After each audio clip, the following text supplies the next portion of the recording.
Hello there, my beautiful, lovely, talented, and delightful internet friends. Welcome back to my channel. Thank you so much for joining me here today on Trauma Talk.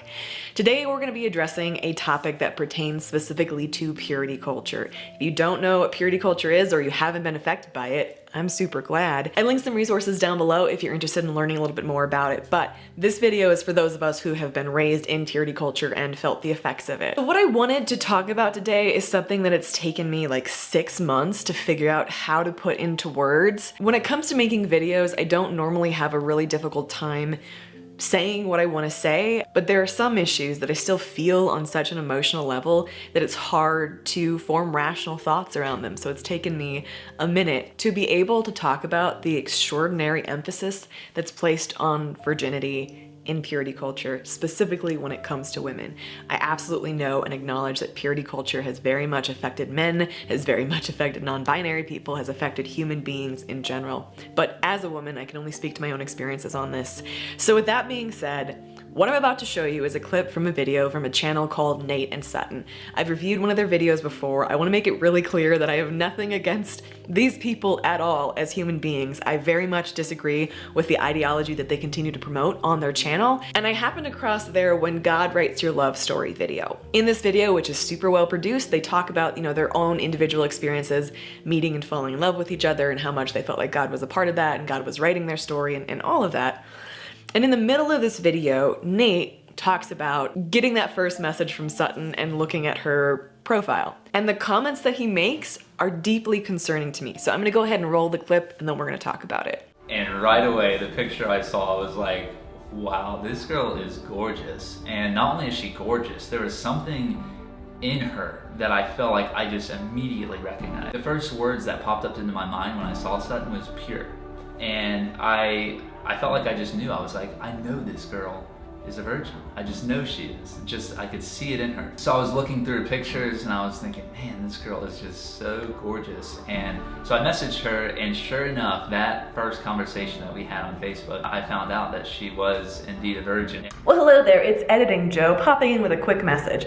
Before I continue with the rest of this video, I wanted to make sure I clarified something. I'm using the clip that you just saw from Nate and Sutton's channel as an example of something. In no way am I shaming Nate for his sexual preferences. If he's just super into virgins, then that's his thing. However, knowing the culture that they come from, knowing what they currently practice and preach, what I'm speaking about in the rest of the video is the implications of what he's saying and where I am guessing, I'm assuming from experience and education they're coming from. I'm happy to be wrong. When it comes to Nate and Sutton specifically, their relationship, I'm not trying to draw any judgment or say anything bad about them. It personally makes me uncomfortable the way he talks about this, but you know what? That's me and that's where I'm coming from, and so the rest of this video, I am simply using this clip as an example for the larger issue of placing so much worth and value as a human being simply on virginity. So with that clarification, let's dive back in. I'm just gonna be totally honest and speak for myself here. The way that Nate talks about virginity and how important it is to him is deeply unsettling and concerning to me. Growing up within purity culture, within the evangelical movement that promoted this idea of abstinence only and so much shame when it comes to anything related to sex, even thoughts. Like you couldn't think anything about sex, otherwise you were dirty and you needed to repent because you were a dirty, rotten sinner. Purity culture really taught us women in particular that being a virgin is the best thing that you could be. That being a virgin is the most moral, most righteous, like the pinnacle of being a good woman, of being what you should be, and this was exaggerated to such a large extent. I remember so many conversations about like the best gift that you can give your husband is your virginity on your wedding night. Like really, that's the best gift that you can give your husband? That's the quality that he wants from you? Not commitment or compassion or intelligence or wisdom or joy or anything like that. No, those things you should also cultivate those things. But what really matters is being a virgin. I will never understand why this message was promoted so much. Virginity and being pure was completely equated with morality. I mean, you could be a pretty crappy person, but if you were a virgin, you were still good, right? Like you were still in the good girls club. And again, if virginity is just Nate's specific sexual leaning, if that's just what he's legitimately very into, if consenting adults are involved, okay. However, I'm gonna make a few assumptions here and say that the effect of the teachings of purity culture have never been more clear than how he talks about his wife, how he talks about his future wife. He talks about her being hot and beautiful and pure and a virgin, and that's like, man, that's just it for him, you know? Because the best thing that a woman can be is to be a virgin. One of the worst and the most sickening things about this to me is that it didn't matter if you weren't a virgin, how that occurred. Like, I lost my virginity to being sexually assaulted. It did not matter that my choice was taken away there. I was still not a virgin and thus really not worth that much. You know, I didn't have that precious gift, the best gift that you could ever give your husband on your wedding night. How did people go so far astray to make those equivocations? The best thing that you can be, the best gift that you can give your spouse is to be the best version of yourself. And for some people, perhaps a piece of that for them is saving sex for marriage. I certainly understand that. I certainly respect that. But it was made so clear to me and to so many of us through my entire adolescence, through the period of life in which you really start developing and understanding your sexuality, that the best and the most important thing, the most righteous thing that I could be was a virgin. Just that I'd never lain with a man. And God, this is so damaging for so many people. It encouraged an entire generation of young people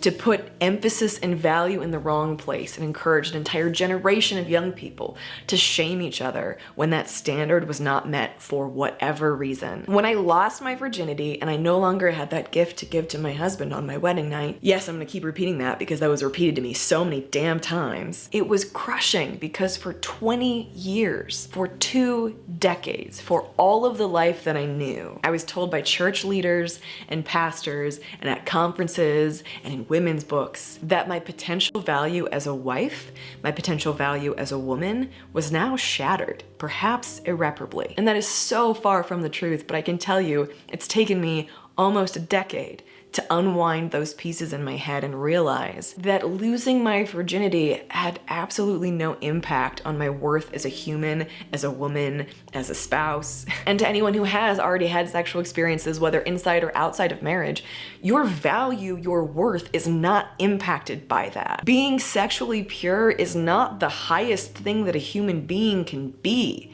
Like, are you kidding me? There's so many things that we get to be. There's so many positive changes that we could make in the world. There's so much more that we could be as people, but all we were told to be was abstinent. And I think seeing that video, seeing Nate's like joy, just seemed giddy about the fact that, like, yes, I found a hot virgin. And I fully understand that there's more to the story, but that part of the story being told first, that part of the story being told with so much emphasis, that part of the story being revisited more than just a sentence, is very clear that that equivalency of virginity and worth is alive and well. It's something that it's pretty clear to me anyways that he ascribed to. God, this whole thing just, it hurts my heart. It makes me really sad. It makes me very angry that for 20 years I was told that the most important thing I could be in life was a virgin. Not a great friend or a counselor or a doctor or an artist, but a virgin. Like, that is what I was told was the highest thing that I could be. And when it's lost,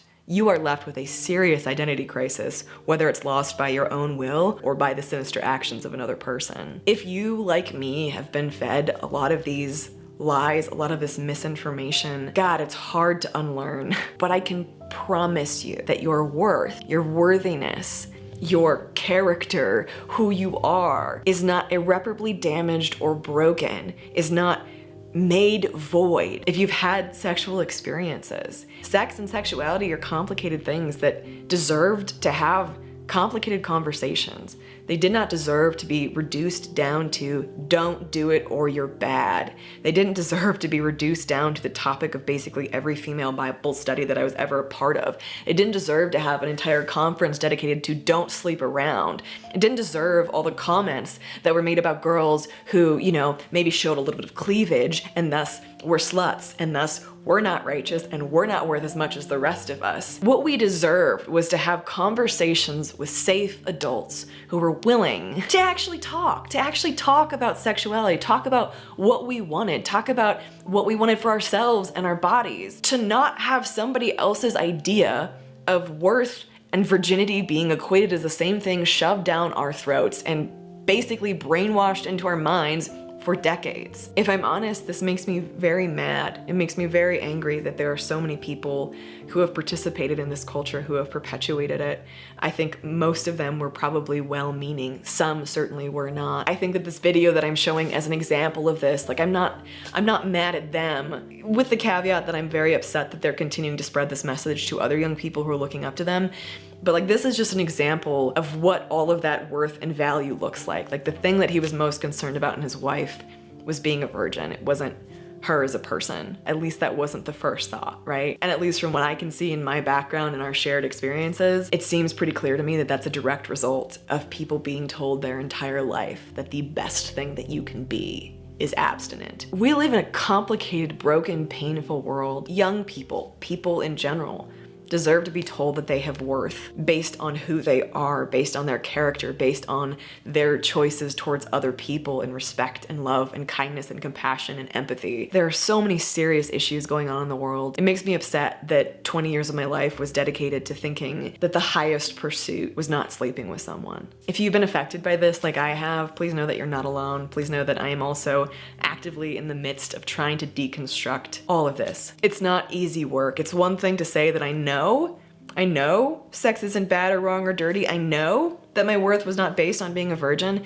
but it's another thing to feel that way. That takes time, that takes effort, that takes work. At least it does for many of us. So if you're feeling the same way, please know that you are not the only person in your shoes. You're not alone, and there's a community of people here who is also trying to dismantle and deconstruct these things that we were taught about our sexuality and our worth. Thank you for being here. Thank you for listening. Thank you so much to my Dismantling Purity Culture Patreon. I have a Patreon set up specifically for this type of video, this type of resource. I know that not everybody who watches this channel, Trauma Talk, or my other channel, Footless Joe, wants to support this kind of content because it doesn't fall in line with their experiences. So to those of you who have chosen to support me over there, I truly appreciate it. To you watching this video right now, thanks so much for spending a few minutes out of your day here with me today, listening to me talk about this. I love you guys. I'm thinking about you, and I'll see you in the next video. Bye, guys.